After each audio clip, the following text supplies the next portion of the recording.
अस्सलाम वालेकुम नाज़रीन, प्रोग्राम में वाके भलीकार त चऊं। नाज़रीन, मईशत सियासत ऐं आवाम अॼु के प्रोग्राम जो मौज़ू हूंदो। मईशत हुजे या सियासी फ्रंट हुजे, ॿिन्ही ते बहरानी कैफ़ियत बरक़रार आहे ऐं बहरानी कैफ़ियत में जेका ताज़ी हलचल पैदा थी आहे उहा ताज़ी हलचल पैदा थी आहे। हिकु त जेको ताज़ो लेटेस्ट इंटरव्यू आहे साम्हूं आयो आहे ख़ान साहब जो, उन खां पोइ हिकु भेरो ॿीहर बहस हले पियो मुल्क अंदरि आइन जी बालादस्ती जी ॻाल्हियूं बि थियनि पियूं, भेरो ॿीहर लेवल प्लेइंग फील्ड मिलण जा पड़ारा बि असांखे ॿुधण में अचनि पिया।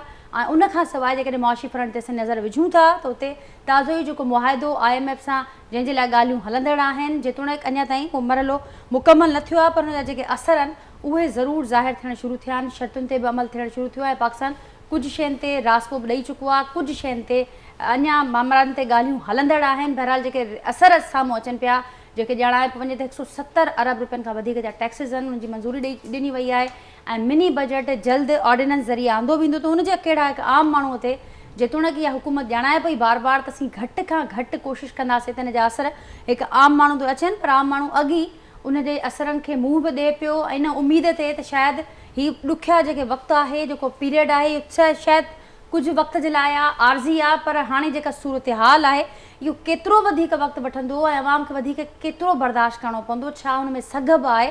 अॼु के प्रोग्राम में हिन शइ खे बि डिस्कस कंदासीं। जेको पैनल मूंसां गॾु मौजूदु आहे, जो तारुफ़ असां कराईंदसि। कराची स्टूडियो में मूंखे जॉइन कियो आहे रशीदुद्दीन राशिद साहब आहिनि, पाण नाज़रीन अॻूणा सीनियर नायब प्रेसिडेंट बि रहिया आहिनि कराची चैम्बर ऑफ कॉमर्स जा, पाण मुआशी माहिर बि आहिनि, सीनियर एनालिस्ट आहिनि, समूरी सूरत हाल खे गहरी उन्हनि जी नज़र आहे, एक्सपर्टीज़ आहे। सर, आपको वेलकम करती हूँ आज के प्रोग्राम में। उनका सवाइ नाज़रीन डॉक्टर मूंसां गॾु अयूब महर साहब आहिनि, सीनियर नाले वारा इकोनॉमिस्ट आहिनि, अॼु के प्रोग्राम में मूंसां गॾु वीडियो लिंक ते शरीक आहिनि। उन्हनि खां बि अॼु के प्रोग्राम जो एक्सपर्ट ओपिनियन वठंदासीं। लाल माली साहब आहिनि, पाकिस्तान तहरीक इंसाफ़ सां तालुक़ रखंदड़ सीनियर अॻवान आहिनि, वीडियो लिंक ते ई मूंसां गॾु अॼु के प्रोग्राम में शरीक हूंदा ऐं फ़ोन लाइन ते मुस्लिम लीग नून सां तालुक़ रखंदड़ सीनियर अॻवान आहिनि सुंबुल मलिक हुसैन साहिबा, उहे पिणु मूंसां गॾु अॼु के प्रोग्राम में शरीक हूंदियूं। अवां सभिनी खे भलीकार चवां थी हिन प्रोग्राम में, अवां सभिनी जी इजाज़त सां। लाल साहब, अवां खां आगाज़ कयां थी प्रोग्राम जो।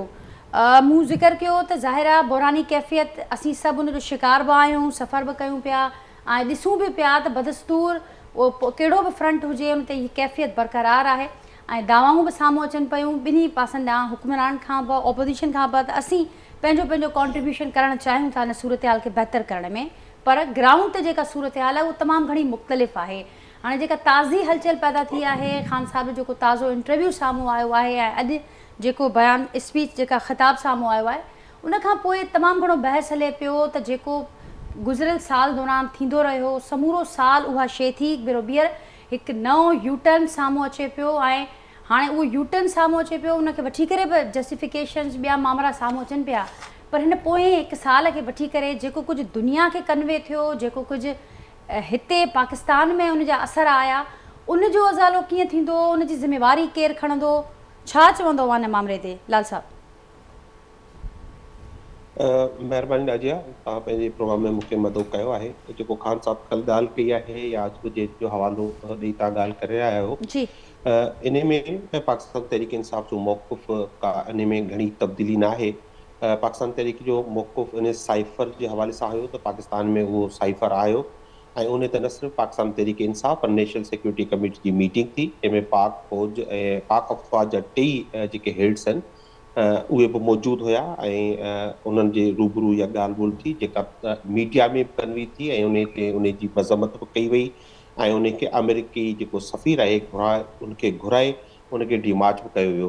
हाणे ॻाल्हि इहा आहे त हाणे इहो नएसर ॻाल्हि तॾहिं निकिती आहे जॾहिं जेको असांजो एक्स आर्मी चीफ हुयो जनरल बाजवा साहब जे दावाऊं कयूं हुयूं त पाकिस्तान जी फ़ौज जेका आहे उहो पाकिस्तान जी जेका सियासत आहे उन में मदाख़लत कंदी रही आहे, पर हाणे हू बिल्कुलु न्यूट्रल थी विया आहिनि ऐं का बि हुनजो रोल न बचियो आहे। पर ताज़ो ई तव्हां ॾिसो हुन जेका साफ़ियुनि सां ॻाल्हि ॿोल कई आहे ऐं जावेद चौधरी जेको हिकिड़ो कॉलम छापियो आहे, उन में न सिर्फ़ु इहो ज़ाहिर थिए थो त हू अगस्त ताईं जेको आहे पंहिंजो किरदारु पॉलिटिक्स में अदा कंदो रहियो, पर इहो बि हुन जुमिला चया त पाकिस्तान लाइ इमरान ख़ान ख़तरनाक साबित थी रहियो हो ऐं पाकिस्तान खे इमरान ख़ान या उनजी हुकूमत मां ख़तरो हुयो। लिहाज़ा इन समेत जेको हुसैन हक़ानी खे हायर कयो वियो इन्हनि जे तरफ़ां ऐं फॉरेन ऑफिस मां उनजी जेके आहे जेका फॉर्म हुई उनखे पेमेंट्स थियूं त अमेरिका में इहो हिकिड़ो इम्प्रेशन ॾिनो वञे त इमरान ख़ान जेको आहे एंटी अमेरिकन आहे ऐं अमेरिका लाइ ख़तरनाक आहे। बहरहाल हिकु पाक फ़ौज एस्टेब्लिशमेंट जो, पाक फ़ौज जो जेको सरबराह आहे, जेकॾहिं हू इहा सोच रखंदो हुयो त ज़ाहिरी तौर ते हुन इहो पंहिंजो अमल कयो ऐं हुन पंहिंजो रिजीम चेंज में पंहिंजो भरपूर किरदारु पिणु अदा कयो ऐं दुनिया खे इहो ॿुधाईंदो रहियो त पंहिंजो न्यूट्रल आहियूं, पर हू सियासत में बिल्कुलु मौजूदु रहिया। ऐं जेका बहानो ठाहे वियो त इमरान ख़ान ख़तरनाक आहे, उन खां पोइ तव्हां ॾिठो त जहिड़े नमूने जेके करप्ट एलिमेंट्स हुया, सियासतदान आया, हुननि खे मुल्क में आंदो वियो। एहतसाब जेको आहे उनखे बाजवा साहब पारां रोकियो वियो ऐं जहिड़े तरीक़े खां मुल्क खे हलायो वियो आहे गुज़िरियल 9 महीननि में। जेका तव्हां मुआशी हालत जी ॻाल्हि कई आहे, ही मुआशी माहिर ॿई दोस्त तव्हांखे वेठा आहिनि, त मुल्क खे इन मां ख़तरो हो ऐं इन लेवल ते पहुचाए छॾियो अथनि जो मुल्क ज़रे घटि डिफॉल्ट जी बुनियाद ते आहे, पंहिंजो वर्ज ते आहे। ऐं तव्हां ॾिसो पिया त जेको IMF खां अञा ताईं मुआहिदो कंक्लूड न आहे थियो। उन सां गॾु गॾु जेका तव्हां मुआशी फ्रंट जे हवाले सां ॻाल्हि कई, इहो तमामु अहम आहे। ऐं जॾहिं जॾहिं तव्हां ॾिठो आहे हर हुकूमत हुजे, जॾहिं बि उनखे को मिनी बजट आणणो हूंदो आहे, आवाम ते वज़न विझणो हूंदो आहे, त इहा ॻाल्हि कई वेंदी आहे त आम आवाम ते असीं वज़न नथा विझणु चाहियूं, पर तव्हांखे ख़बर आहे त अल्टीमेटली इहो सॼो जेको बर्डन आहे आम माण्हू ते पवंदो आहे। जेकॾहिं को अमीर माण्हू आहे, लाल साहब तफ़सीली भी ॻाल्हायूं था, ज़ाहिर तव्हां जो मौक़िफ़ तकलीफ़ न आहे। अहम हूंदो, ऑपोजिशन में आयो और अहम अवां जो मौक़िफ़ हूंदो, न तफ़सीली भी ॻाल्हायूं था। पंहिंजे गेस्ट जेके ॿिया स्पीकर्स आहिनि उनजी आसानी जे लाइ, उनजी सम्झ लाइ मां ही सवाल अवां खां उर्दू में ही रखां थी। जेका ॻाल्हि अवां कई लाल साहब, जेको अवां जो तफ़सीली मौक़िफ़ आयो, यहाँ पर मौजूद सारे पैनलिस्ट ने उसको समझा, उसको सुना। लेकिन लाल साहब, अब ये मैं एक बात आपसे ज़रूर वाज़ेह समझना चाहूँगी, वाज़ेह तौर पर आपसे कहना भी चाहूँगी, समझना भी चाहूँगी, वो ये कि आपने बड़ी आसानी से कह दिया कि थोड़ी सी मौक़िफ़ में हमारी तब्दीली आई है, अदरवाइज़ हमारा मौक़िफ़ बिल्कुल सहम है। हम उस वक्त भी कह रहे थे कि रिजीम चेंज हुआ, उसके पीछे इस्टेब्लिशमेंट का कितना बड़ा हाथ था, कौन कौन हैंडलर रहा, सहूलतकार रहा। लेकिन अब मसला ये है, और आपने ये भी कहा कि इस 9 माह के दौरान जो कुछ भी हुआ उसकी ज़िम्मेदारी उन पर है जो हमें निकाल के खुद आ गए इक़्तिदार पर।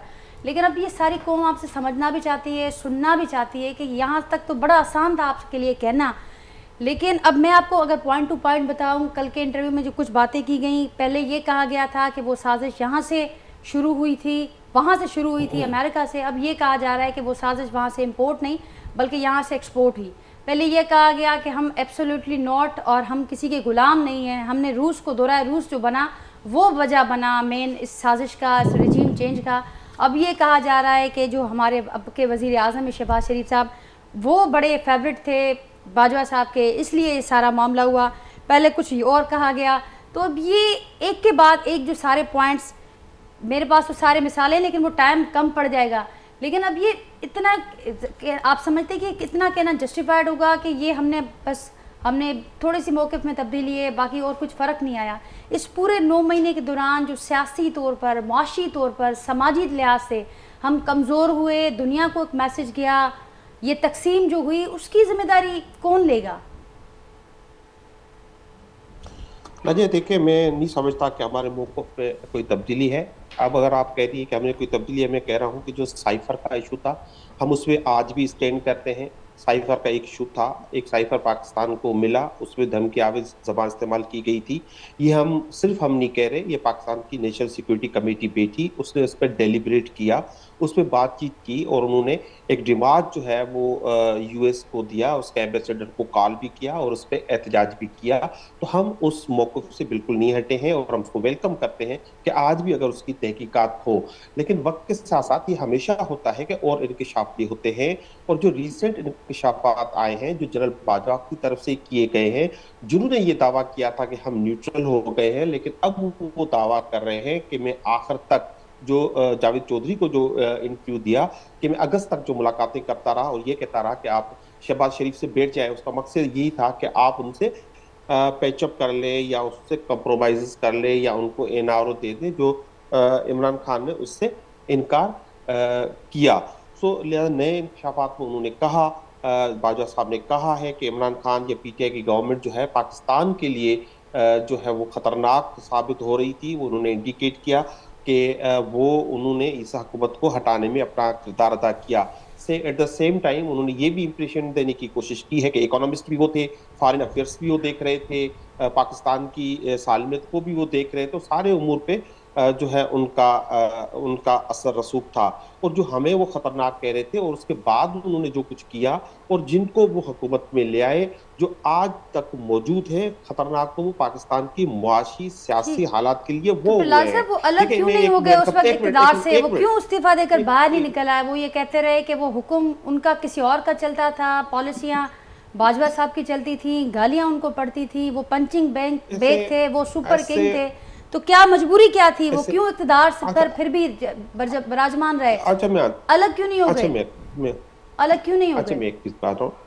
देखिए, जो इनिशियल स्टेज था, जो खान साहब शुरू में जब इक़्तिदार में थे, तब भी वो कहते थे कि हम एक पेज पे हैं, और इख्तिलाफ ही इन चीजों पे हुआ, जिसके बाद उनको हटाया गया। उनको कहा गया कि आप एनआरओ दें, उनको कहा गया कि आप एहतसाब पे हल्का हाथ रखें। तो उसके बाद ही ये सारे इख्तिलाफात शुरू हुए, और इमरान खान रेजिलियंट थे, और उन्होंने इस पे, ये नहीं है कि उनके कहने पे वो सारी चीजें करते रहे, लेकिन उनके साथ साथ उन्होंने उस पे वो सारा रेजिस्ट भी किया। लेकिन उसके साथ साथ मैं ये कहना जरूर समझता हूँ कि गुज़श्ता 9 महीने में हमको जिन्होंने खतरनाक कह के हटाया, और इनको जो ले आए, जो लोग, जो ताकतवर लोग, उन्होंने मुल्क के साथ जो किया है, वो आप जब इकोनॉमी के पोर्शन हमारे साथ एक्सपर्ट्स भी हैं, सुंबल मलिक साहबा भी हैं, उनसे मौक़िफ़ लेते हैं, फिर हम अपने एक्सपर्ट्स के पास चलते हैं, तफसीली उनसे सारे मामले पर बात करेंगे। सुंबल साहब, लाल साहब का मौक़िफ़ आपने तफसीली सुना, बहरहाल उनकी अपनी वजाहतें हैं, उनके अपने बयानात का अपनी राय भी है, और इस सारे मामला पर एक मौक़िफ़ रखते हैं। लेकिन वो ये भी कह रहे हैं कि गुज़िश्ता 9 माह के दौरान अब जो हुआ उसका हिसाब किससे लें? ये तो उससे पहले की बातें हैं कि क्या क्या होता रहा, और इस 9 माह के दौरान भी जो इनका किरदार रहा उस पर भी बात हो रही है। लेकिन इन 9 माह के दौरान जो हुकूमत का किरदार रहा, उसकी जिम्मेदारी कौन लेगा?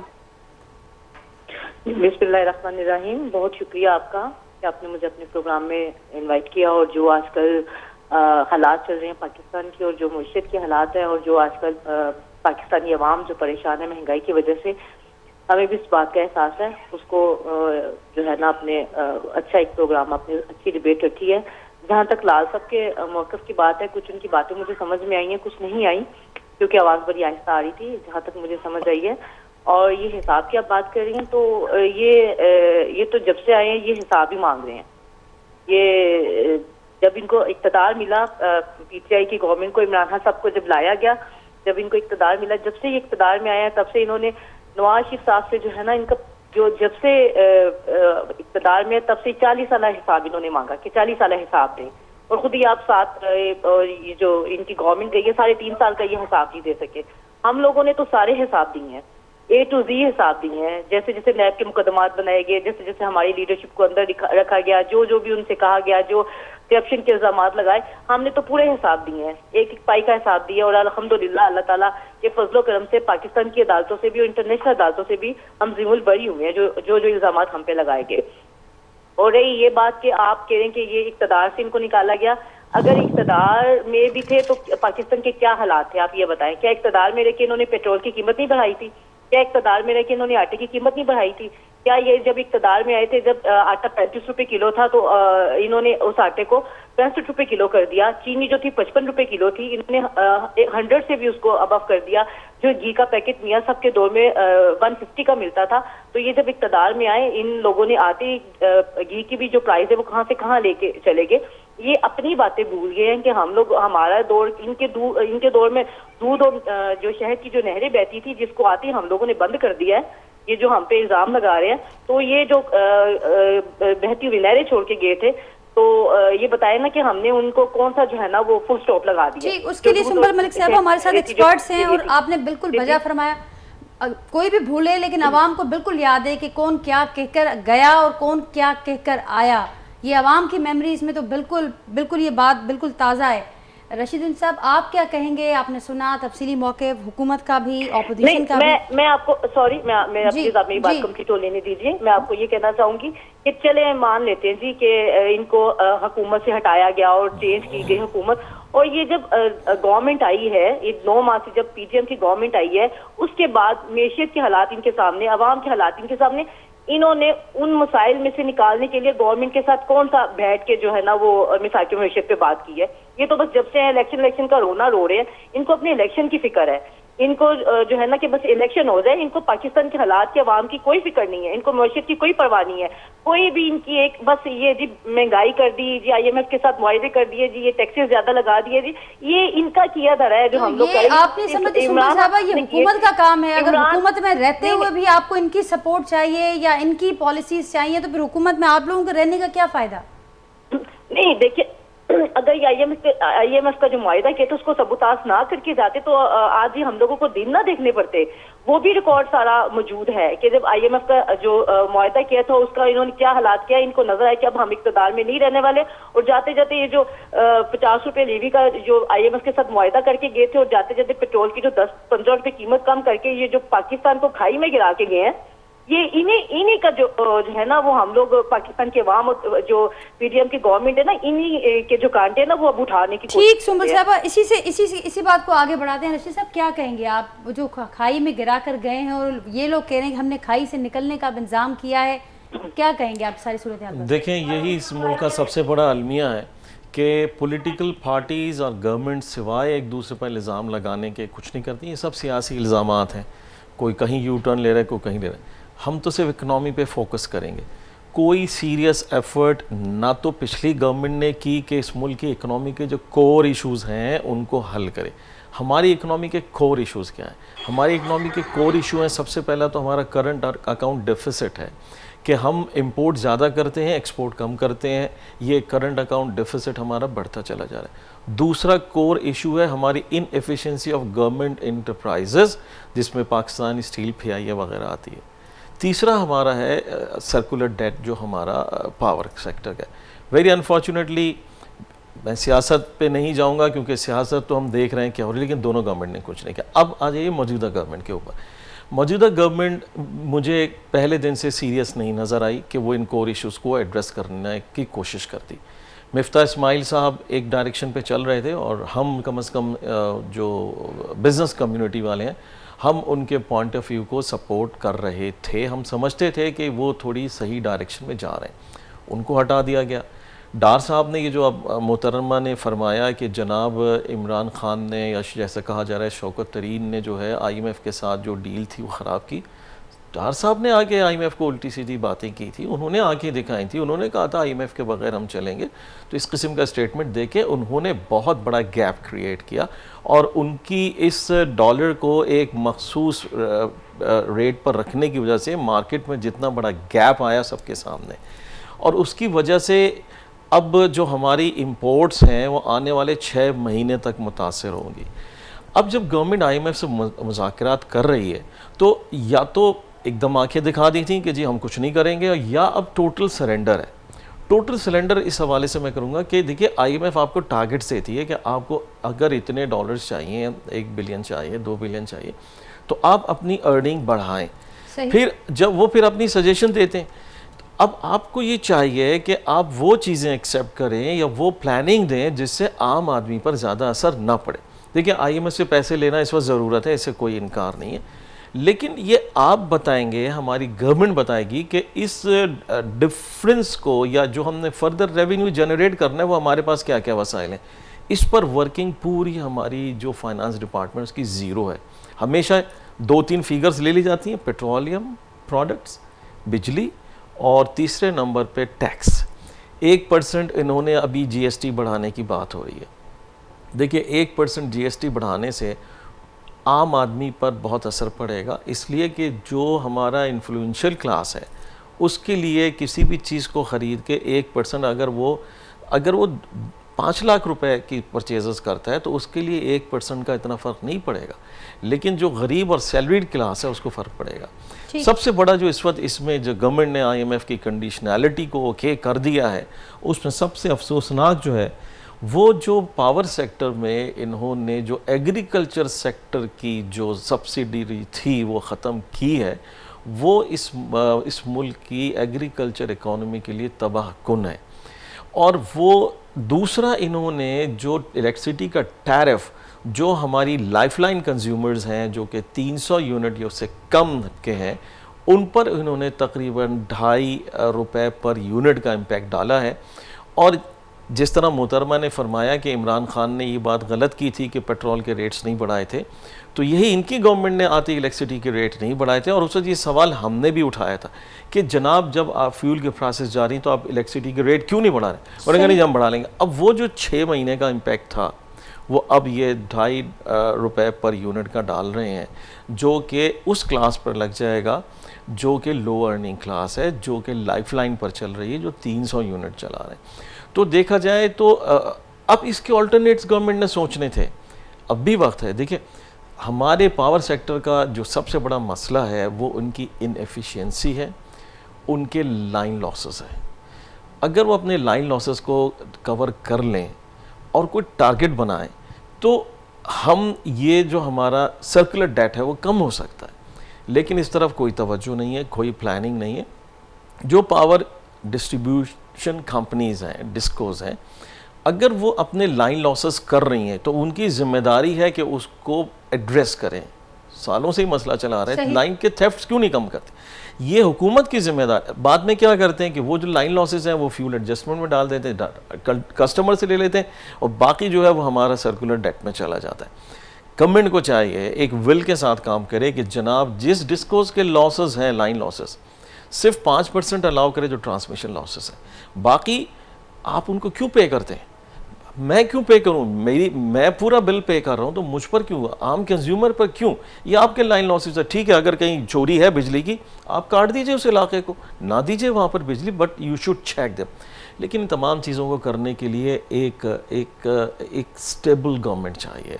अनस्टेबिलिटी यहाँ पर पिछली गवर्नमेंट में भी थी, उनके टारगेट्स, बहरहाल करप्शन है इस मुल्क में और चीज़ें मुल्क से बाहर गई हैं, मनी लॉन्ड्रिंग हुई है, लेकिन that was not the core issue at all, not the single core issue. Core issue ये है कि आपकी इकोनॉमी कैसे चलनी है, सही। आपने अपने एक्सपोर्टर्स को, आपने रेवेन्यू कैसे, आपने डॉलर्स कैसे लेकर के आने। एक्सपोर्टर पर 51 बिलियन की ये जो लगा रहे हैं, जो अभी पावर में उनका डिफरेंस आएगा, वो इतना बड़ा नहीं है मेरे हिसाब से। क्यों कि एक्सपोर्टर्स के पास अभी भी इतना रूम है। जो टोटल पाकिस्तान की एक्सपोर्ट है, तो टोटल एक्सपोर्ट के ऊपर ये हार्डली 0.9% इम्पैक्ट आएगा अगर ये बिजली के इनको अगर सब्सिडी वापस ले ली, इससे इतना फ़र्क नहीं पड़ेगा, लेकिन फ़र्क पड़ेगा आम पब्लिक को, गुर्बत बढ़ेगी। दूसरी बात मैं आपको बताऊं, कोई नहीं नज़र आ रहा कि गवर्नमेंट अपना जो फिस्कल डेफिसिट है, जो बजटरी डेफिसिट है, वो भी एक हमारे यहाँ का एक कोर इशू है, उसको एड्रेस करने की कोई कोशिश नहीं है। रशीद साहब, इसी बात को आगे बढ़ाते हैं, डॉक्टर अयूब महर साहब को शामिल गुफ्तगू करते हैं। डॉक्टर साहब, आपने सुना, आप कितना % एग्री करते हैं रशीद साहब की बातों को? प्रशासन, गवर्नमेंट, ऑपोजिशन के सारे मामलात, किस तरीके से ये हुकूमत चल रही है, वो भी हमने डिस्कस किया कि वो भी आपके सामने है। क्या देखते हैं आप सूरत हाल, क्या कहेंगे? Nadia, it is very unfortunate. पहले तो ये कि जितनी भी डिस्कशन होती है ना, इकोनॉमिक्स सीरियस सब्जेक्ट है, बहुत सीरियस हमें टॉक करनी चाहिए, और अब क्या करना चाहिए, क्या पॉलिसी डिसीजन लेने चाहिए, वो चीज़ें हमें डिस्कस करनी चाहिए। अनफॉर्चुनेटली जब ये इकोनॉमिक्स का हम जिक्र करते हैं, लेकिन ज़्यादा डिबेट पॉलिटिकल हो रही होती है और एक दूसरे पे इल्ज़ाम आ रहे होते हैं। मेरा ख्याल है इस डिस्कशन की इकोनॉमिक के नाम पे कोई ज़रूरत नहीं होती। अगर कोई पीटीआई का आपके सामने बैठा होगा तो उसका क्या मौक़िफ़ होगा, ये सब पब्लिक को पता होता है, उसने क्या बताना है। उसने पीडीएम और नून लीग और पीपल्स पार्टी पर के मुताबिक नेगेटिव बात करनी है, और अगर पीडीएम वाले होंगे तो उन्होंने पीटीआई के अगेंस्ट बात करनी होगी। इसी पर पूरे कई साल इसी तरह से हमने गुजार दिए हैं, उसमें कोई इकोनॉमिक प्लानिंग या पॉलिसीज नहीं दी जा। लेकिन डॉक्टर साहब, अब हुकूमत में भी वही लोग बैठे हैं जिनको सुनाना, जिनको बताना भी बड़ा इम्पोर्टेंट है। लेकिन जब हम मीडिया पे डिस्कस कर रहे होते हैं तो इकोनॉमिक्स पे हमें सीरियस डिस्कस करनी चाहिए। अगर डिस्कस वो लोग ना भी करें, सामने बैठे हो, तो उनके बोलने से पहले पता होता है उनका मौक़िफ़ क्या होगा, सबको पता है वो। अनफॉर्चुनेटली इकोनॉमिक्स की हम प्लानिंग और क्या हमें स्टेप लेना चाहिए वो डिस्कस नहीं हो पा रहे हैं। अभी हम एग्रीमेंट को डिस्कस कर रहे हैं, IMF के एग्रीमेंट को। उसमें देखें, अभी एग्रीमेंट पे जो हमारे शराइत तय हो चुकी हैं उस पर कोई चेंजअप नहीं आ सकता। अब वो इफ़ एंड देन नहीं लगेगा उस पर। अभी मसला जो आ रहा है कि अभी हुकूमत का जो मौक़िफ़ है, हुकूमत बार बार कह रही है गरीब पर बर्डन नहीं पड़ेगा। देखें, होता ये है, ये तमाम सिविलाइज्ड कंट्रीज़ का ये एक तरीका होता है। अमेरिका में 2 पार्टीज़ हैं, एक डेमोक्रेटिक, एक रिपब्लिकन। दूसरी कंट्रीज़ में भी इस तरह से है। जब इकोनॉमिक एजेंडा दिया जाता है, कोई इकोनॉमिक की चीज बताई जाती है कि हम ये स्टेप लेंगे, तो तमाम लोगों को पता होता है कि इस स्टेप के लेने से मेरिट्स क्या होंगे और डीमेरिट्स क्या होंगे, उसके साइड इफेक्ट भी होते हैं। यहाँ साइड इफेक्ट नहीं बताए जाते। अब अगर आप क्लेम करें, चाहे ये क्लेम किया जाए कि हम डॉलर को 200 से नीचे ले आएंगे, चाहे ये क्लेम किया जाए कि हम 50 लाख घर बनाएंगे और 1 करोड़ नौकरियां देंगे, भाई कहाँ से देंगे, कहाँ से डॉलर कम करेंगे, उसके किस पर इम्पैक्ट आएगा, क्या साइड इफेक्ट होंगे, वो चीज़ें डिस्कस करनी ज़रूरी होती हैं। अब जाहिर है कि अब एक इस वक्त जो क्राइसिस आया हुआ है कंट्री में, वो एक बहुत इमीडिएट शॉर्ट टर्म क्राइसिस है। दो चीज़ें मीडिया में बड़ी डिबेट हो रही होती है, आईएमएफ के पास जाना चाहिए या नहीं जाना चाहिए। देखें, आईएमएफ के पास कोई भी कंट्री मजबूरी में उस वक्त जाती है जब डिफॉल्ट का खतरा होता है। आईएमएफ कोई डेवलपमेंट इंस्टीट्यूशन नहीं है, वो डेवलपिंग के लिए लोन नहीं देता, वो वर्ल्ड बैंक की एशियन डेवलपमेंट बैंक नहीं है। उसका लोन होता है लिक्विडिटी को मैनेज करने के लिए, शॉर्ट टर्म के लिए। उसके पास जब आप जा रहे होते हैं, इसलिए जा रहे होते हैं कि डिफॉल्ट से बचना है। अब डिफॉल्ट होने की कॉस्ट क्या है, फिर अब क्या हमें पे करना पड़ेगा, और अगर आईएमएफ की कंडीशन मान ले, बेनिफिट एनालिसिस करें, तो मजबूरी है कि हमें आईएमएफ के पास जाना है। अब हुकूमत की तरफ से ये क्लेम भी बिल्कुल गलत है कि आम आदमी पे बोझ नहीं पड़ेगा। अगर आप जीएसटी बढ़ाएंगे, अगर आप सब जी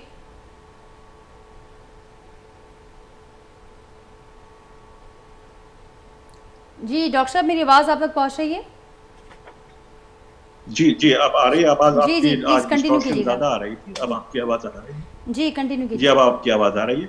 देखिए, उसका बटन यकीनी तौर पे आवाम पे जाएगा। जीएसटी और जीएसटी का तो देखिए, मुझे समझ नहीं आ रहा, जीएसटी का जो डिसीजन हुआ था, ये बड़ी पुरानी हिस्ट्री है। जीएसटी 15 से 16 किया था, और जब 16 से 17 किया था तो हमने एनएफसी अवार्ड में और फिर पीएफसी अवार्ड में उसका जिक्र किया था कि 16 से 1% जब 17 पर ले जा रहे हैं, तो वो 1% तो लोकल गवर्नमेंट्स का था। लोकल गवर्नमेंट के ऑक्ट्राई खत्म किया था ना, ऑक्ट्राई चार्जेस, तो वो तो एक डिसाइडेड था कि वो 1% as it federal government provincial को ट्रांसफर करेगी, और प्रोविंसेस जो हैं वो एज इट उसको लोकल गवर्नमेंट को ट्रांसफर कर देंगे। ये तो एनएफसी अवार्ड का और उसके बाद पीएफसी अवार्ड का भी हिस्सा था। अब ये एग्रीमेंट कर रहे हैं, 18 पे ले जा रहे हैं उसको 17 से। अभी देखें, ये सिर्फ फेडरल गवर्नमेंट का मसला नहीं है, प्रोविंशियल गवर्नमेंट, लोकल गवर्नमेंट, ये सब में डिस्ट्रीब्यूट होते हैं ये फंड्स, बैठ करके डिसाइड कर रहे हैं कि क्या मसला है। इसलिए कि अगर ये मसला इमीडिएटली हल हो भी जाता है शॉर्ट टर्म में ये हल करने के लिए ऑस्टेरिटी मेजर्स इंट्रोड्यूस करा रहे हैं, जिसमें यह है कि कंजम्पशन कम किया जाए, चीज़ों का सब्सिडीज विड्रॉ की जाए, जीएसटी बढ़ाया जाए। उससे 2 से 3 महीने के लिए ये प्रॉब्लम सॉल्व होगी। उसके बाद हमें एक मीडियम टर्म पॉलिसी बहरहाल देनी है, क्योंकि मीडियम टर्म पॉलिसी की ज़रूरत इसलिए है कि हमारा जो एक्सटर्नल बैलेंस है और जो फिस्कल डेफिसिट है, वो इन पॉलिसियों को, आईएमएफ की कंडीशनलिटीज को एक्सेप्ट करने के बावजूद भी वो मसला सॉल्व नहीं होगा। सही। जो डेफिसिट फाइनेंसिंग है, उसमें अगर जो आपको रीपेमेंट करनी है, जो आपके दूसरे एडमिनिस्ट्रेटिव एक्सपेंडिचर हैं, डिफेंस बजट है, उसके बावजूद फिस्कल गवर्नमेंट डेफिसिट बढ़ रहा है और फेडरल गवर्नमेंट फिर भी नेगेटिव में चली जाएगी। जो टैक्स कलेक्शन है और नॉन टैक्स रेवेन्यू की दोनों की कलेक्शन मिलाकर एक्सपेंडिचर फिर भी पूरे नहीं हो रहे हैं। तो ये बहुत सीरियस डिस्कशन है। इसमें शॉर्ट टर्म ऑस्टेरिटी मेजर्स तो अब ले लिए जाएंगे और बर्डन यकीनी तौर पे लोअर इनकम ग्रुप पे ट्रांसफर होगा। ये कहना कि ये साफ साफ बताना चाहिए कि ये मेजर्स हमें लेने पड़ रहे हैं। ये कहना कि बर्डन नहीं पड़ेगा, लोगों को गलत तैयारी कराना, गलत प्लानिंग कराना लोगों की, उससे बेहतर है देखिए मजबूरी है, आप बता दें ये अगर ये किया गया तो ये होगा, ये ना करें तो फिर हमारे साथ ये हो जाएगा, फिर हम डिफॉल्ट की तरफ चले जाएंगे। शॉर्ट टर्म मेजर ले रहे हैं, लेकिन इससे कहीं ज़्यादा ज़रूरी है कि ये 2-3 महीने के लिए ये सोल्यूशन आपके पास आ जाएगा। इसके बाद क्या होगा, क्योंकि हम हमेशा से शॉर्ट टर्म एक डिसीजन ले लेते हैं, 3 महीने के बाद दोबारा हम कोई और कंडीशनलिटीज एक्सेप्ट कर रहे होते हैं। तो जहनी तौर पर तैयार रहना होगा कि पहले ये ऑस्टेरिटी मेजर से यकीनी तौर पे प्रॉब्लम फेस करेंगे, और ऐसे वक्त में पाकिस्तान का एक साइकिल है आने वाला, कर देखें कि before Holi month of Ramzan inflation rate वैसे ही इंक्रीज होता है, क्योंकि वो डिमांड फुल इन्फ्लेशन होता है, प्रेशर आता है चीज़ों की डिमांड पर और प्राइसेस बढ़ती हैं। तो ये इस वक्त हो रहा है जब अगले महीने में रमज़ान भी शुरू होने वाला है, तो इन्फ्लेशन जो है वो अभी 33% तो पहुंच गया है। अनफॉर्चुनेटली उसमें एक मजीद जंप आने की लिए तैयार रहना चाहिए। इन इकदाम के बाद सब्सिडीज विड्रॉ करेंगे, इन्फ्लेशन बढ़ेगा, जीएसटी बढ़ाएंगे, इन्फ्लेशन बढ़ेगा, एडमिनिस्ट्रेटिव मेजर्स लेंगे, यकीनी तौर पे इन्फ्लेशन बढ़ेगा। और ऐसे मौके पे बढ़ेगा जब आपका रमजान और ईद के मौके से पहले वो वैसे ही बढ़ जाता है। ठीक, तो ये तो डॉक्टर साहब पॉइंट टेकन। इस जमाने में आपने जैसे कहा कि शॉर्ट टर्म सॉल्यूशन पर ख्वाह वो कोई भी गवर्नमेंट हो, वो हमेशा शॉर्ट टर्म सॉल्यूशन पर जाते हैं। उसके बाद जो लॉन्ग टर्म प्लानिंग होनी चाहिए, जिसके लिए हमारे पास ऑल्टरनेट ऑप्शंस भी मौजूद हैं, उस पर गौर और फिक्र नहीं होता, ना ही सीरियस डिस्कशन होती है। इस पर आपसे तफसीली बात करेंगे। लाल साहब भी मेरे साथ हैं, इनसे भी पूछ लेते हैं। लाल साहब, आपने दोनों एक्सपर्ट्स का मौक़िफ़ सुना और गिला भी कर रहे हैं, ज़ाहिर है, और हम सब ये पूछना भी जानते हैं कि हुकूमतों का ध्यान इस हद तक तो ज़रूर होता है कि बयानात दिए जाएं या सपोर्ट किया जाए अपने आर्गूमेंट्स को, अपनी पॉलिसीज़ को, लेकिन ना तो सीरियस डिस्कशन पर ध्यान होता है, ना ही सीरियस डिस्कशन पर आगे बढ़ाने पर कोई बात होती है। अब इस वक्त भी वो सारे मामलात या तो सियासत या ब्लेम गेम की नज़र हो जाते हैं। कैसे इस मामले पर जोर देने की ज़रूरत है, क्या कहेंगे आप इस पर? नजर मैं मेयर साहब से एग्री करूंगा। देखिए, मेयर साहब जो बातें कर रहे हैं, उन्होंने इकोनॉमी की ओवरऑल, मेयर साहब ने जो बाकी हमारे चैम्बर के दोस्त हैं उन्होंने बिल्कुल वजह फरमाई है, उनसे एतराज़ नहीं है। हम जाहिर सी बात है सियासी पार्टियां हैं तो वो अपना मौक़िफ़ पेश करती हैं। हम इंडस्ट्रियलिस्ट नहीं हैं, हम कारोबारी लोग नहीं हैं, हम आवाम के साथ होते हैं। हमारी जो हाथ होता है आवाम की पल्स पे होता है, आवाम के साथ उठते हैं, बैठते हैं। और यकीनी तौर पे ये एक पाकिस्तान की आवाम समझती है, आम लोग भी समझते हैं कि जब मुआजना करते हैं। देखिए, मुआजना ये नहीं हो सकता कि कायदे-आज़म जब पाकिस्तान बनाया था तो महंगाई कितनी थी और कितनी थी। मुआवजा तो जाहिर सी बात है तो हुकूमतों में होता है। एक हुकूमत जिसको आपने हटाया इस जो जुर्म में कि आपने कहा कि उन्होंने महंगाई बढ़ा दी है और महंगाई बढ़ गई है। अब आप सब बोल रहे हैं और उस पर मुत्तफिक है कि महंगाई जो है वो हमारे दौर में 13% से कम थी और अभी जो है 35% हो गई है। और ये एक और झटका महंगाई का आना है। बिजली के हवाले से बात हुई है, बिजली जो IMF ने कहा है हमारे दौर में 16-17 रुपए पर यूनिट थी और वो इंक्रीज होके अब जो है वो 40 रुपए पर यूनिट हो जाएगी। गैस के रेट्स जो है वो डबल हो जाएंगे। पेट्रोल डीजल जो 150 रुपए राउंड अबाउट था वो 250 राउंड अबाउट हो गया। बाकी सारी चीजें छोड़ी, जो आम बंदा है, आम इंसान है, आम लोग जो है वो खाने पीने की अशिया खरीदता है। आज मुर्गी का रेट जो है 700 रुपए किलो बताया जा रहा है। आज ही ये खबरें आ रही हैं कि सिंध में, खासतौर पे कराची में जो दूध का, पीने का जो दूध है उसका रेट 210 रुपए किलो हो गया है।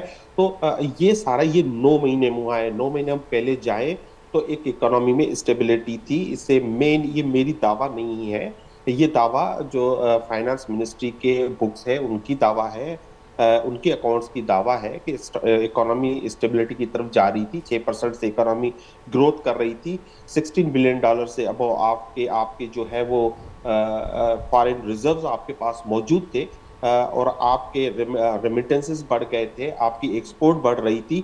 और ये बिल्कुल वजह फरमाया है कि IMF की शराइत के तहत अब जो किसान पैकेज है वो भी ख़त्म किया जा रहा है। इंडस्ट्री को जो सब्सिडी दी हुई है वो भी ख़त्म हो रही है, जिससे किसान की प्रोडक्शन पे भी यकीनी तौर पे फ़र्क आएगा। और हम जो एक्सपोर्ट्स करते हैं अब वो इंडस्ट्री वो नहीं कर पाएगी। पहले बहुत बड़ी ले ऑफ्स हो गई हैं, 20 लाख के करीब इस हुकूमत के आने के बाद लोग बेरोजगार हो चुके हैं। अब एक और महंगाई का जो तूफान आएगा, इसमें कई करोड़ लोग जो एक्सपेक्टेशन है वो पॉवर्टी लाइन से बिलो चले जाएंगे। और सवाल ये है कि ये सब हुआ क्यों है। एक इकोनॉमी थी जो एक रेट से आगे बढ़ रही थी, एक स्टेबिलिटी, ये मैं बताइए ये सब कोरोना हमने कोरोना भुगता पाकिस्तान तहरीक इंसाफ ने। उसके बाद ये ग्रोथ थी। यकीनी तौर पे आइडियल नहीं होगी, ये यकीनन कह सकते बहुत अच्छी नहीं होगी। हम यकीनन ये भी कह सकते हैं कि हमें इस हालत में मिली थी या उस हालत में मिली थी, लेकिन हमने उस इकोनॉमी को संभाला था। ठीक है, लेकिन अब जो सूरत हाल है और अब हमारे एक्सपर्ट्स ने बताया भी कि आने वाले जो दिन होंगे वो मुश्किल होंगे, उसके लिए खुद भी मेंटली प्रिपेयर भी होना होगा, सच भी बोलना होगा और सबको मिलकर बैठकर तैयारी भी करनी होगी उसका मुकाबला करने के लिए। तो उसमें सियासी पार्टी का क्या किरदार और क्या जिम्मेदारी होगी? देखिए, मैं ये मुल्क जो है ना नाजिया, मैं कह रहा हूँ इसको, इस मुल्क को इसके आइन के तहत चलाया जाए। कोई कानून होना चाहिए, कोई ज़ाब्ता होना चाहिए, रूल ऑफ लॉ होना चाहिए। यहाँ पे जो आता है वो अपनी मर्जी करता है। पाकिस्तान के आइन, पाकिस्तान के कानून को कोई नहीं पूछता, हर कोई खुद को इंसाफ से और कानून से अबव समझता है। जब तक आप सब कानून के नीचे नहीं आएंगे, जो अपने इदारे हैं वो अपने अपने इदारों में अपना अपना काम नहीं करेंगे। जैसे ये चेंबर के भाई हैं, तो इनको अगर फौज में भेजेंगे तो ये तो काम नहीं कर सकेंगे, वो फौज में आके कोई चेंबर तो नहीं संभाल सकेगा या इंडस्ट्री तो नहीं संभाल सकेगा। तो इस मुल्क को सियासतदान ठीक है। लाल साहब आपका मौक़िफ़ आ गया, सुंबुल साहबा से भी उनका मौक़िफ़ लेते हैं, फिर आगे बढ़ते हैं कि आगे कैसे बढ़ा जाए। सुंबुल साहबा क्विकली आप भी कमेंट कीजिएगा कि हुकूमत में रहते हुए ये सारी सूरत हाल आपके सामने है, हुकूमत की क्या प्लानिंग है आने वाले दिनों के लिए? नहीं, हुकूमत जो गवर्नमेंट है उनकी तो यही प्लानिंग है ना कि आम आदमी को ज्यादा से ज्यादा रिलीफ दिया जाए। और जब जब भी मुस्लिम लीग नून की गवर्नमेंट आई है उन्होंने कोशिश ये की है कि आम आदमी को रिलीफ मिलना चाहिए। और इंशाल्लाह अल्लाह के फजल करम से ये टाइम है मुश्किल, महंगाई है, हम इससे इनकार नहीं करेंगे कि महंगाई नहीं है जी, हम ये बात नहीं करेंगे कि आम आदमी परेशान नहीं है परेशानी इस टाइम पे बहुत ज्यादा। लेकिन इस टाइम पे जो मुल्क की सूरत हाल है, मुल्क को डिफॉल्ट होने से भी बचाना है, मुल्क को जो दरपेश मसाइल है उनसे भी निकालना है। और उनको निकालने के लिए बातें तो ये बहुत बड़ी बड़ी की जा रही हैं। अगर इतना ही बातों का है कि मुल्क को आइन के तहत चलाया जाए, इदारे अपने अपने रहे, तो आज ये सारी बातें याद आ रही हैं। तो जब ये गवर्नमेंट में थे तो तब इनको ये सारी बातें याद करके तमाम पार्टीज को एक पेज पे लेके चलना चाहिए था और पाकिस्तान को मुश्किल हालात से निकालना चाहिए था, ये जो 3.5 साल दौर था। और इंशाल्लाह हमारी कोशिश है कि आप देख लें कि ये जो एपीसी बुलाई गई थी, क्या कहा गया था, तो वहाँ पे भी इनकी पार्टी के जो चेयरमैन थे उनको इनवाइट किया गया था। तो मुल्क को सियासी मामला से निकालने के लिए, मईशत के बुरान से निकालने के लिए, सियासी बुरान से निकालने के लिए एक पेज पे आना बहुत जरूरी है। हम लोग तो फिर भी तमाम बातों को खत्म करके मुल्क की जो है ना वो बेहतरी के लिए फिर भी हाथ बढ़ाते हैं कि आए जी, आप तमाम पार्टीज आए, इमरान खान साहब भी आए, एक पेज पे आए, पाकिस्तान मिल के पाकिस्तान को इन मसाइल से निकालते हैं। जब एक बंदा आना ही नहीं चाहता, जब एक बंदा बैठना ही नहीं चाहता, तो फिर क्या कर सकते हैं। लेकिन इंशाल्लाह ये अगर नहीं भी आते पाकिस्तान को मसाइल से निकालने के लिए, क्योंकि इनका 1 पॉइंट एजेंडा है कि हमें इक़्तिदार मिलना चाहिए, हमारा ये एजेंडा नहीं है, हमारा ये एजेंडा है कि पाकिस्तान को मसाइल से कैसे निकालना है। तो इंशाल्लाह पाकिस्तान पे ये टाइम मुश्किल है, बहुत सख्त फैसले हैं जो ना चाहते हुए भी पीडीएम की गवर्नमेंट को करने पा रहे हैं पाकिस्तान को की मैशियत को बेहतर करने के लिए। तो इंशाल्लाह उम्मीद है कि आने वाले दिनों में जो है ना वो कोशिश करेंगे जहां भी रिलीफ मिल सकेगा आम आदमी को, वहां पे उनको देने की कोशिश करेंगे। वो कितना प्रैक्टिकल है, वो अमली तौर पर किस हद तक मुमकिन है जो है ना उनको कम करने की कोशिश करेंगे। I am totally disagree. अभी भी इस गुफ्तगू में इन दोनों ने एक दूसरे पर इल्ज़ाम लगाने के अलावा कोई बात नहीं की। इंशाल्लाह माशाल्लाह आम आदमी को रिलीफ देंगे। कोई प्रोग्राम है इनके पास? प्रोग्राम नहीं है इनके पास और इसकी तरफ तवज्जो भी इनकी नहीं है। क्यों? इनको पता है कि आगे, मैं आपको बता रही हूँ कि मैंने इल्जाम नहीं लगाया। मैं आप पहले मेरी बात को सुनिए कि पाकिस्तान को, अगर हम सब लोगों को फिक्र है पाकिस्तान की, तो मैं ये कह रही हूँ कि सब लोगों को एक पेज पे आना चाहिए। मैंने आपकी बात सुन ली, अब जवाब सुन लेते हैं रशीद साहब। आपने कहा कि आप बताइए आपकी गवर्नमेंट ने आम पब्लिक को इस इम्पैक्ट से निकालने के लिए जो 250 बिलियन रुपए का आप कल एग्रीकल्चर सेक्टर से पावर सेक्टर की सब्सिडी खत्म कर रही हैं, तो आपके जहन में कोई फार्मूला है कि आप किस तरह किसान को बचाएंगे? जो हमारा लाइफलाइन कंज्यूमर है बिजली का, जो 300 यूनिट से कम जाता है, उससे क्या होगा? बात यह है कि ऐसे मेजर्स लेने चाहिए हैं कि जवाब मुकम्मल करने ये कर रहे हैं। ये अगर ये हो रहा है तो इंशाल्लाह आगे हमें भी फिक्र है कि देखें इंशाल्लाह मेरी बात जरा सुन लें। हमारा पॉलिटिक्स से कोई ताल्लुक नहीं है, जवाब मुकम्मल करने, हमारा पॉलिटिक्स से कोई ताल्लुक नहीं। बर्दाश्त तो लोगों को है ही नहीं सुनने की। अगर पाकिस्तान किसान, ठीक है तकरीर करते रहे, सियासी तकरीर है, मगर कोई बात सुनने, असल मसला ये बात सुनने को तैयार नहीं है। देखिए पाकिस्तान, मैं किसी पार्टी की हिमायत नहीं कर रहा, मैं किसी पार्टी की मुखालफत नहीं कर रहा। इन्होंने अपने एक्सपेंसेस कम किए। मैं आपकी तरफ आऊंगी जी। नहीं, अगर आपके पास, देखिए अगर आपके पास कोई प्लान है तो आप बताएं। जी आप बैठे ना, आप लोग इकोनॉमिक्स के साथ बैठते नहीं है। आई एम सॉरी, मुझे बोलने दीजिए, नहीं तो आप बोल लीजिए। ठीक है आप बोलते रहे, यही मसला है। किसी को पीछे ये लोग सुनती नहीं है किसी की बात। आई एम वेरी सॉरी, मेरे पास प्लानिंग है। आइए आप बैठिए, कराची चैम्बर ऑफ कॉमर्स आ जाइए, हम आपको प्लानिंग देते हैं। अपना खर्चा क्यों नहीं कम करते? वो लोग जिनकी सैलरीज 10-10 लाख रुपए महीना है, उन पर अगर उन पर इम्पैक्ट पड़ भी गया, उनको कुछ नहीं होना है। मुझे फिक्र है आम आदमी की, मुझे फिक्र है गरीब की, मुझे फिक्र है उन लोगों की जो सैलरीड क्लास है, ये अपने कुछ पर्क्स प्रिविलेजेस कम नहीं करते। पेट्रोल, इन लोगों के सवाल ये कि पेट्रोल का कोटा क्यों नहीं 600 लीटर से 400 लीटर कर देते, क्यों नहीं गाड़ियां कम कर देते, अपनी भी तो कुछ सेक्रीफाइसेस दे, अपनी कुछ सेक्रीफाइस देना। ये कह देना जी आम आदमी को कुछ नहीं होगा, ये मसले का हल। देखिए मुझे नजर आ रहा है, मैं आखिरी बात कर रहा हूं, ये मुल्क अगर इकोनॉमिक्स चलाएंगे तो इस मुल्क की मईशत चलेगी। सियासतदानों को सोच लेना चाहिए कि ये मुल्क अगर डिफॉल्ट की तरफ गया और आम आदमी खुदकुशियां कर रहा है, नजर आ रहा है, हम इनको प्लानिंग देना चाहते हैं। देखिए एक बर्डन आएगा, फैक्ट है, राइट। अब इस बर्डन को कैसे शेयर, सबसे पहले गवर्नमेंट शेयर करे ना। वो क्या है कि हम एक्सपेंडिचर पर इतना कर्टेल कर रहे हैं, हम सैलरीज 20% सैलरी कम कर दें, जिसकी जो है 5 लाख से ऊपर सैलरी, पर्क्स एंड प्रिविलेजेस कम कर दें, और वो बर्डन आम आदमी से वो निकाल लें। देखिए आईएमएफ ये नहीं कहता कि आप हर किसी की गर्दन दबाएं, आईएमएफ कहता है कि आप बताइए आपके पास क्या मेजर है, तो वो प्लानिंग। और मैं बता दूं सीरियसली, इमरान खान की गवर्नमेंट ने भी कोई इकोनॉमिक्स नहीं अपॉइंट किए तरीके से कि आप फोरम पे बात करें। ये मुल्क चलेगा इस तरह नहीं। ये आईएमएफ जो तालियां बजा रहे हैं, जो खुश हो रहे हैं कि आईएमएफ से इन्होंने पैसे ले लिए 1.2 बिलियन, इसकी कोई हैसियत नहीं है। और आपके पास जो करंट अकाउंट डेफिसिट है वो आने वाले महीनों में इंपोर्ट्स के लायक नहीं है। हमारे अभी जो पेंडिंग, जो हमारे कंसाइनमेंट पोर्ट्स में पड़े हुए हैं, उनके हमने डैमेजेस भरने हैं, वही क्लियर करने के लिए डॉलर्स नहीं है। आज भी बैंक कह रहा है कि उसके पास 180 दिन के बाद भी डॉलर्स देने पर तैयार नहीं है। जो डेफर्ड पेमेंट में हमारे इंपोर्टर्स ने आज माल मंगवाया हुआ है और इंपोर्टर ये कहता है कि हमने 180 दिन में पेमेंट करनी है, तो बैंक ये कहता है कि 180 दिन के भी हमारे पास कोई पता नहीं कि हम दे सकेंगे कि नहीं। तो क्या ये डिफॉल्ट नहीं है? बैंकों ने वादा किया था, हम लोगों ने। तो बात यह कि देखिए सीरियसली सियासत अपनी जगह करें, लेकिन मईशत को अपना मुकद्दम रखें इस वक्त, और सबको बैठना चाहिए। नहीं होगा तो कोई ऐसी फोर्स आएगी जो बिठाएगी, लेकिन अवाम का जो हाल होने जा रहा है तो बहुत बुरा हाल है। ठीक, डॉक्टर अयूब साहब, फाइनल कमेंट आपका होगा। सबका एक पेज पर होना बड़ा जरूरी है, लेकिन अगर कोई प्रैक्टिकल सोच ना हो, कोई प्रैक्टिकल प्लानिंग ना हो, तो फिर क्या वो कोई फायदा दे पाएगा? देखिए नाजिया, मैं 2 बातें अर्ज करना चाहूँगा। पहली बात तो ये कि मीडिया का इस वक्त बहुत बड़ा अहम रोल ये बनता है कि ये जब भी इकोनॉमिक्स पे डिस्कशन हो रही हो, तो ये इसको अलाउ ही ना करें कि किसकी वजह से हुआ है, छोड़ दें वजह, किसकी वजह से हुआ है, इल्जामात लगाना कि एक दूसरे पे, वजह को डिस्कस ना करें। इस वक्त मुल्क जहाँ पहुँच गया है, ये प्रॉब्लम बताएं, ये प्रॉब्लम है और इसका ये हम सोल्यूशन दे रहे हैं। ठीक, ये सोल्यूशन हम पेश कर रहे हैं।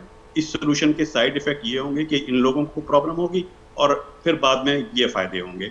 सिर्फ उसके मेरिट्स और डीमेरिट्स बताएं, साइड इफेक्ट्स बताएं, ये बाद में डिस्कस कर लीजिएगा जब मुल्क क्राइसिस से निकल जाएगा कि ये क्राइसिस किसकी वजह से हुआ था, उसकी असेसमेंट बाद में हो जाएगी।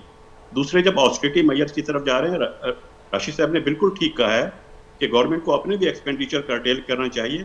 एक अभी जो प्रॉब्लम बिल्कुल सामने आ रही है फिस्कल डेफिसिट में, बार बार मेंशन भी हो रही है, इवन बाजवा साहब की तरफ से भी ये चीज़ मेंशन हुई थी कि फेडरल गवर्नमेंट के रिसोर्सेज कम हो गए हैं। ठीक है, NFC अवार्ड हुआ था, उसके बाद अमेंडमेंट आई थी, 18 अमेंडमेंट आई थी। जब आपने रेवेन्यू प्रोविंसेस को ट्रांसफ़र किए तो उसके साथ एक्सपेक्ट ये किया जा रहा था कि बहुत सारे एक्सपेंडिचर भी ट्रांसफ़र होंगे, लेकिन फेडरल गवर्नमेंट ने अपनी सिर्फ पावर अपने पास रखने के लिए कुछ डिपार्टमेंट, कुछ एक्सपेंडिचर अपने पास रखे। अब एक्सपेंडिचर तो फेडरल गवर्नमेंट पे पड़ रहा है। आप देखें, हेल्थ मिनिस्ट्री 2 फेडरल की भी है, प्रोविंस की भी है। एजुकेशन मिनिस्ट्री फेडरल की भी है, प्रोविंसेस की भी है। प्लानिंग कमीशन वैसे तो कुछ नहीं करता, कोई प्लानिंग नहीं हुई है पाकिस्तान में, फेडरल गवर्नमेंट का भी है, प्रोविंसेस के पास भी है। मिनिस्ट्री ऑफ इंडस्ट्रीज के नाम से प्रोविंशियल मिनिस्ट्रीज भी होती है जो इंडस्ट्रीज एंड कॉमर्स को करती है, और फेडरल में कॉमर्स मिनिस्ट्री अलहदा है, प्रोडक्शन और इंडस्ट्रीज की मिनिस्ट्रीज अलहदा है। ये डबल एक्सपेंडिचर हो रहे हैं। ये अलहदा मिनिस्ट्री की ज़रूरत नहीं थी, इनको मर्ज करके अखराजात को कर्टेल किया जा सकता है। आगाज जो करना चाहिए वो गवर्नमेंट अपने एक्सपेंडिचर को कट करके वहां से आगाज करे, उसके बाद टैक्स बढ़ाने की तरफ आए। ठीक, डॉक्टर साहब बहुत शुक्रिया आपका, आपने तफसीली मौक़िफ़ दिया, अपना सारे अहम ओपिनियन था आपका। रशीद बिन राशिद साहब, आपका भी बहुत शुक्रिया, आपने प्रोग्राम के लिए वक्त निकाला। नाज़रीन खासा शुंबल मलिक हुसैन साहब ऐं लाल माली साहब सां गॾु आहे गुफ्तगू मां ॿुधी ऐं गुफ्तगू उन नुक़्ते ते अची बीहे थी बार बार त सियासत भले थिए पर सियासत बि तॾहिं थींदी जॾहिं ही मईशत वारा मामला ठीक थींदा, जॾहिं मुल्क ऐं मुल्क जा जॾहिं मुल्क हूंदो ऐं मुल्क तॾहिं ई हूंदो जॾहिं ही जेके मामला आहिनि इहे सिधा थींदा ऐं हिकिड़ी सही डायरेक्शन में वेंदा। उन लाइ ज़रूरत इन ॻाल्हि जी आहे त जेका सीरियस टॉक आहे, वक़्त जी अहम ज़रूरत आहे, सभिनी जो हिकु जॻह ते वेहण ऐं प्रैक्टिकल सोच प्रैक्टिकल अमल ही वक़्त जी अहम ज़रूरत आहे। इन ई पैगाम सां नाज़रीन प्रोग्राम खे अॼु वाइंड अप कयूं था। पंहिंजे फीडबैक असांखे ज़रूरु आगाह कजो। वरी सुभाणे असां मुलाक़ात कंदासीं सेम टाइम ते नए महिमान ऐं मौज़ूअ सां गॾु। तेसिताईं ॾींदा इजाज़त। अल्लाह हाफ़िज़।